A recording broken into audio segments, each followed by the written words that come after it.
백성들이 오늘 전쟁은요, 요단 동편에 40년 동안 그들이 애굽에서 나와가지고 40년 동안 광야 생활하다가 지금 가나안 땅을 바라보고 있는 거예요. 요단 동편에서. 근데 그 가나안 땅을 들어가려면은 그냥 똑똑똑 들어오세요. 그게 아니라고 말씀드렸습니다. 그 가나안에 7 족속이 살고 있어요. 그 가나안 땅에. 그 7 족속가 싸워서 이겨야 돼요. 왜냐면은 그 가나안 땅에 7 족속이 400년 이상 살고 있었거든요. 그냥 이거 우리 땅이니까 나가라 그러면 그 사람들이 그냥 나갈까요? 아니죠. 갈 곳도 없는데 어떻게 나가겠어요? 전쟁을 해야 돼요. 전쟁. 그 7 족속이 여러분 헷 족속, 기르가스 족속, 아모리 족속, 가나안 족속, 브리스 족속, 히이 족속, 여부스 족속 이런 족속들이 그 안에 아주 든든히 지키고 있는 거예요. 그러니 이들이 가나안 땅에 들어가려면 전쟁을 통해서 이겨야 되는데 그거 쉬운 일이냐고요. 근데 하나님께서는 뭐라고 말씀하시는 거 아니? 따라합시다. 이긴다라고 이긴다. 이스라엘 백성들이 그곳에서 400년 동안 자리 잡고 있는 그 7 족속과 싸워서 이긴다고 말씀하세요. 여러분, 하나님은 저와 여러분들에게도 말씀하십니다. 이긴다고요. 할렐루야. 아멘. 승리한다고, 이긴다고 말씀하십니다. 그런데 이들이요, 그 가나안에 들어가려면 첫 번째 관문이 뭔고 하니 요단강을 건너야 돼요. 요단강이 강입니다. 한강보다는 조금 작지만은 그래도 그 당시 꽤 큰 강이었습니다. 그 당시에. 그 강을 건너야 되는데요. 여러분, 강은 배를 타고 건너야 되는데 이스라엘 백성들이 대충 한 250만 명 정도 돼. 그 250만 명이 그 요단강을 배를 타고 건너려면 며칠이 걸릴지 감이 안 잡힙니다. 지금처럼 무슨 유람선이 있어가지고 몇천 명을 태울 수 있는 것도 아니고 말이죠.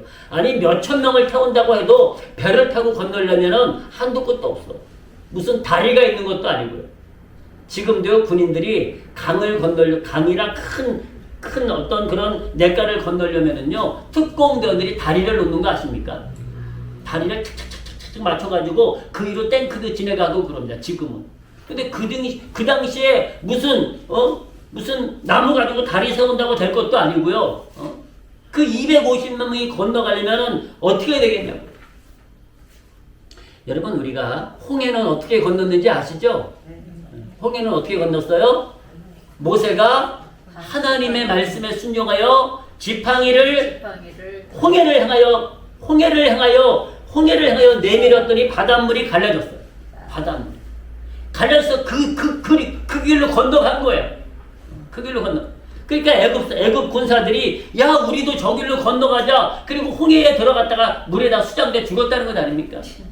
근데 이 가나안 백성들이 다시 지금 이스라엘 백성들이 가나안을 들어가려면 이 요단강을, 바다는 아니지만 강을 또 건너야 돼. 강을. 여러분, 저는 어렸을 적에 저희 동네에는 지금은 충주댐이 돼가지고 큰 강이 됐습니다만은 그 당시에는 청풍강이라고 그 청풍강을 건너갈 일이 있었어요. 제가 어렸을 때 그 달리기를 잘했습니다.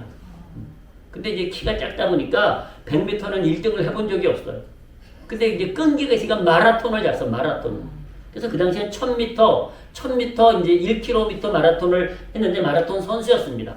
근데 이제 저희 학교에서 그 청풍 그 중학교를 가려면은 배를 타고 건너가야 되는데요. 와, 이제 육상 선수들 다 모여가지고 배를 타고 건너가는데요. 배가 움직일 때마다 물이 찰랑 들어와.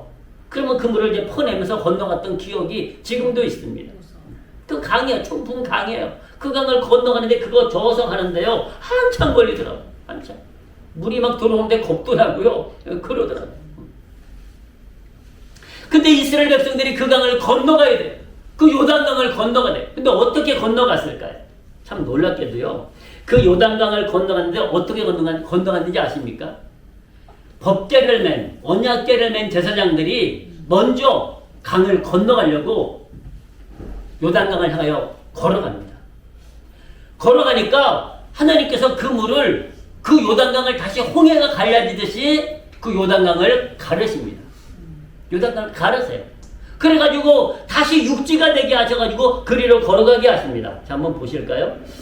하나님 말씀에서 그 말씀을 들려주고 계십니다. 보십시오. 이렇게 말씀하십니다. 여호와의 언약궤를 맨 제사장들은 요단 가운데 마른 땅에 굳게 섰고 온 이스라엘 백성은 마른 땅으로 행하여 요단을 건너니라 그랬습니다. 제사장들이 먼저 언약궤를 메고 그 요단 가운데 쓴 거예요. 그러니까 강이 갈라진 거예요. 그래서 마른 땅처럼 돼가지고 이스라엘 백성들이 그 강을 건넜다 그랬습니다. 그러니까 하나님이 역사하시면은요, 하나님이 말씀하시면 뭐 바람과 바다도 순종하는 줄로 믿습니다. 다 순종해요. 하나님이 역사하십니다. 이렇게 해서 그들이 가나안에 건너갔습니다.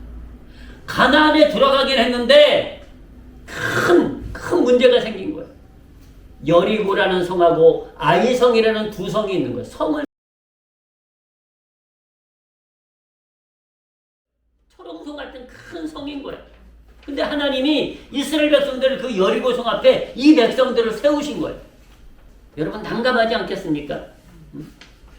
그들이 광야에서 전쟁을 몇 번 하긴 했습니다만은 이렇게 초롱성 같은 난공불락의 여리고 성과 싸운 적은 없단 말씀이에요.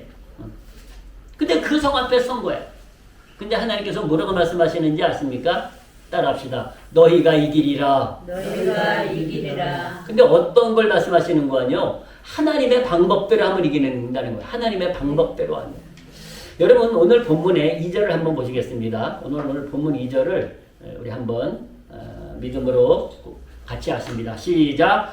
여호와께서 여호수아에게 이르시되 보라 내가 여리고와 그 왕과 용사들을 내 손에 썼으니. 아멘. 손에 붙였다는 얘기는 그들을 정복했다는 얘기예요. 그 성과 싸워서 이겼다는 얘기입니다. 아니 여러분 보십시오. 여리고성에 들어가지도 않았고 싸움을 시작하지도 않았어요. 근데 하나님께서 여호수아에게, 이단은 여호수아가 이제 지도자 아닙니까? 여호수아에게 뭐라고 말씀하시는 거니? 하나님께서 여리고와 그 왕과 그 용사들을 여호수아 손에 이스라엘 백성에게 붙였다는 거예요. 무슨 말씀인 거니? 이긴다는 거예요. 승리한다고 말씀하고 계십니다. 싸움도 시작하지 않았는데 말이죠. 아니 도저히 이길 수 없는 성인 것 같은데 하나님은 싸움도 시작하지 않고 전쟁을 선포하지도 않았는데 이긴다는 거예요. 이미 하나님께서는 그 여리고성의 소유권을 이스라엘 백성에게 주셨습니다. 그 소유권을, 지배권을 주셨어요.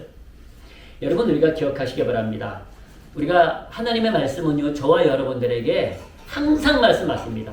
너희가 이긴다. 아멘. 이긴다고 말씀하세요. 아무리 큰 초롱성 같은 그 여리고성이 있을지라도 이긴다라고 말씀하세요. 이긴다. 너희가 이미 지배한다. 너희가 이미 소유한다라고 말씀하십니다. 근데요 여기서 하나님께서 하나님의 방법을 말씀하세요. 놀랍게도요 일주일 시간을 주시면서 6일 동안은 하루에 한 바퀴씩만 돌래요. 그냥 그 성을. 제사장들이 양당 나팔을 불기만 하고 아무 말도 하지 말고 백성들은 그냥 그 제사장 뒤를 따라서 한 바퀴 돌라는 거예요. 하루에 한 바퀴. 나팔만 불고. 그리고 제7일에는 무려 7바퀴를 돌아요. 7바퀴를 돌아요.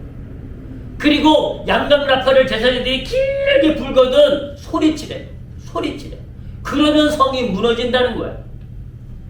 여러분 이것이 하나님의 방법인데 군사작전으로 군사 전략으로 이해가 가십니까?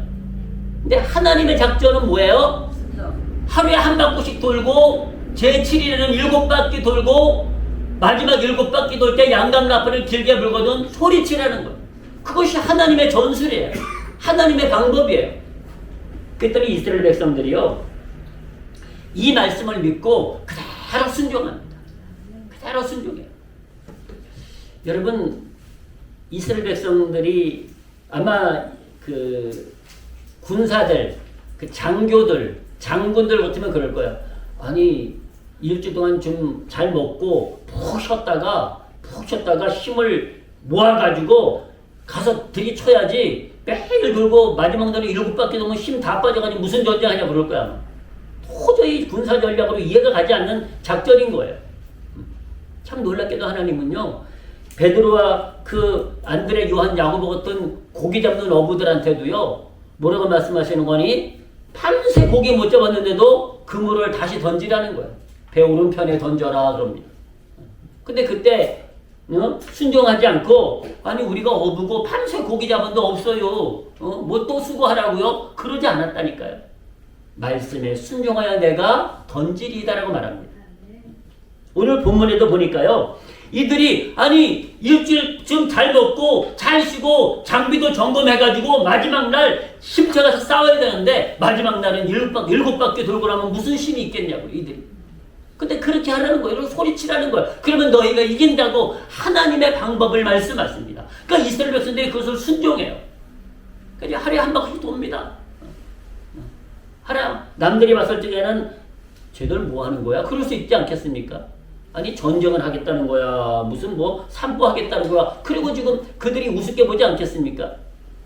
근데 그대로 순종하고 마지막 날 7바퀴 돌고 제사장들이 양각 나팔을 뿡 그러니까 그들이 소리쳤더니 갑자기 여리고성이 와르르르르 무너진 것을 믿으시기를 축복합니다.